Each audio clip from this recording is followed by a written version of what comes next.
Fala, vai o editorial do Fórum 11:30, queridas, queridos e querides. No auge de 2010, no momento em que Lula tinha 87% de aprovação, a The Economist, a revista que é a referência dos liberais do mundo, revista inglesa, The Economist, com boa qualidade, tem boa qualidade de informação e é liberal, fez uma capa histórica do ponto de vista do Brasil, que era Brasil Take Off, em português, Brasil decola. Brasil decola. E aí a matéria de capa tinha umas 10 páginas. Eu me recordo que eu estava no exterior, não lembro agora exatamente onde, quando vi aquela capa, comprei a The Economist. Falei, caracoles! Porque eu não falo palavrão, falei, caracoles! Aí eu fui ler, uau! Uma reportagem falando assim, olha, chegou o Brasil no mundo, considerem o Brasil. E davam, né, a Lula a autoria deste fato. Foi Lula que levou o Brasil àquele lugar. E ela destacava Lula, falava do PT, do Partido Social Democrata, para lá. Enfim, parecia que aquele novo tempo não seria perdido. Mas a elite brasileira é burra, é irresponsável, é ultrapassada, é ideologicamente pobre.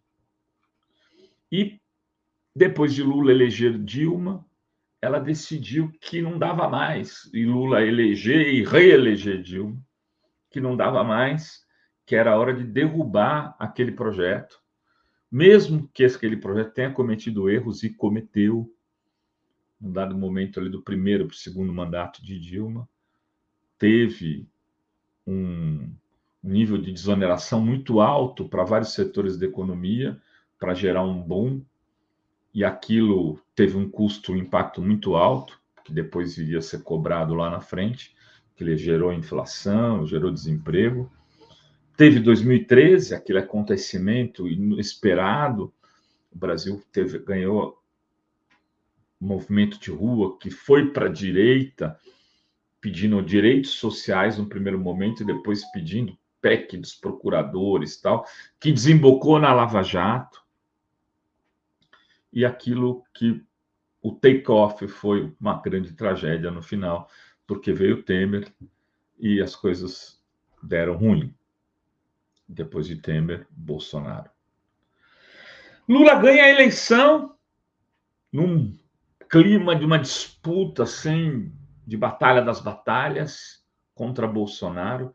Esperava-se até com um pouco de folga maior, mas Bolsonaro fez de tudo, tentou comprar aquela eleição como nunca na história. Nenhum outro presidente fez nada parecido com o que ele fez. Dinheiro na mão do povo, empréstimo consignado, bolsa, Caixa Econômica, o pessoal do banco não aguenta, tem tendinite, tenossinovite, tantos it mais, porque de tanto assinar empréstimo, até o usuário de crack chegava no banco e pegava empréstimo.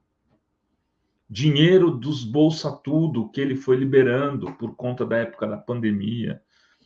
Então, pôs muito dinheiro na rua e comprou voto mesmo, como mostrou a matéria do Caco Barcelos, do Profissão Repórter, depois da eleição, não foi antes, podia ter saído antes essa matéria, com as pessoas com título lá anotando e pagando bolsa e falando, ó, você vai ter que votar no Bolsonaro. E ele perdeu por 2% dos votos. O governo 3 de Lula começa sob esse auspício, um Brasil dividido, e continua dividido. Mas quero dizer para vocês, anotem que o Rovaizinho Paz e Amor está dizendo aqui. Pai Rovai, o Brasil, o governo Lula está entrando num outro momento. Ele take off.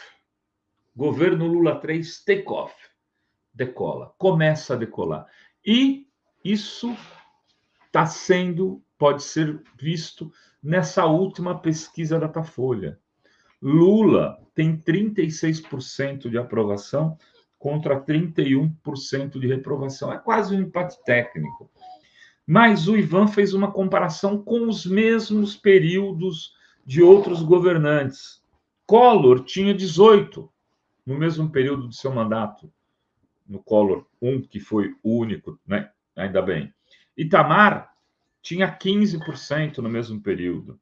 Fernando Henrique, 1, tinha 30%. Se reelegeu. Menos que Lula, 6% a menos. Fernando Henrique 2 tinha 19%.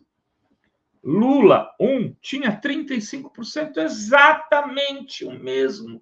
Um ponto a mais ainda do que naquele Lula 1. Eu falava disso outro dia aqui. E o Lula teve o mensalão e viveu um momento difícil e mesmo assim se reelegeu. Lula 2, 69%. Lula perde feio para esse outro Lula. Dilma 1, 62%. Aí veio junho de 2013, a coisa complicou, mas ela se reelegeu. Dilma 2, 10%, teve impeachment, Michel Temer 5% e Bolsonaro 32% no mesmo momento, antes do negacionismo da pandemia, antes de todos os problemas da vacina. E Bolsonaro quase se reelegeu. Só não se reelegeu porque o Lula era o adversário. De que eu estou querendo chegar? Aonde eu estou querendo chegar? Que a mídia sentiu o cheiro do crescimento do Lula. Eles têm pesquisas. O mercado sentiu o cheiro do crescimento do Lula. Sentiu que o Lula pode passar essa fase ruim de preços altos na cesta básica, em especial do arroz e tal, por dinheiro no Rio Grande do Sul, conseguir reconstruir aquele estado em 2 anos e meio, e ganhar a eleição, inclusive no sul do país, e até talvez em parte do... Porque no sul já tem quase um empate técnico. Provavelmente esse empate técnico não se deve a Santa Catarina, da aprovação e desaprovação. Se deve, sabe o quê? O Rio Grande do Sul. Que as pessoas entenderam que o Lula está fazendo por elas o que Eduardo Leite e aquele prefeito vagabundo não estão fazendo, Sebastião Melo. Então, a gente tem aí um momento que pode ser um momento positivo desse governo Lula 3, pode ser um momento do turning point, da virada. Agora, em junho, o Lula começar a encaixar as coisas, diminuir o preço, o processo, a inflação para os mais pobres e começar a se recuperar e os projetos novos começarem a aparecer. Inclusive, projetos do PAC, de construção do túnel lá de Santos, do não sei o que lá em Curitiba, não sei o que lá, não sei aonde, e por aí vai. Aeroporto no Guarujá. Tem vários projetos de moradia que podem começar com... O mercado sentiu e quer o quê? Quer o Lula no cabresto, na coleira. Então, não quer que o Lula decole, porque sabe que isso terá um preço alto nas eleições de outubro. Por exemplo, na Batalha das Batalhas dessa eleição, que é Boulos versus bolsonarismo em São Paulo. Se o Boulos ganha essa eleição, isso significa um acontecimento político para 2026. Eles sabem que é muito ruim para o projeto de direita, seja ele qual for, a vitória do Boulos. Então, eles querem o Lula preso. Eles querem o Lula preso. A Globo quer, pode até apoiar o Lula contra o Bolsonaro, que já está inelegível, mas contra nenhum outro vai apoiar o Lula. Ela até o Pablo Marçal, ela apoia o Pablo Marçal. Ela sentiu o cheiro, e o Merval está lá, fica carejando o que o Marinho pediu. Ele sabe que se o Lula ficar grande, não tem outro para ninguém em 2026 e o projeto continuará até 2030, quando muito provavelmente será renovado, porque foi assim com Dilma Rousseff. É o momento da virada. Estamos em 19 de junho de 2024. Todo esse barulho que estão tentando fazer querendo convencer a população de que tem uma grande crise se avizinhando, é porque take off. Era isso que tínhamos para hoje nesse Fala Rovai. Beijos, beijos e beijos a todas, todos e todos. Valeu!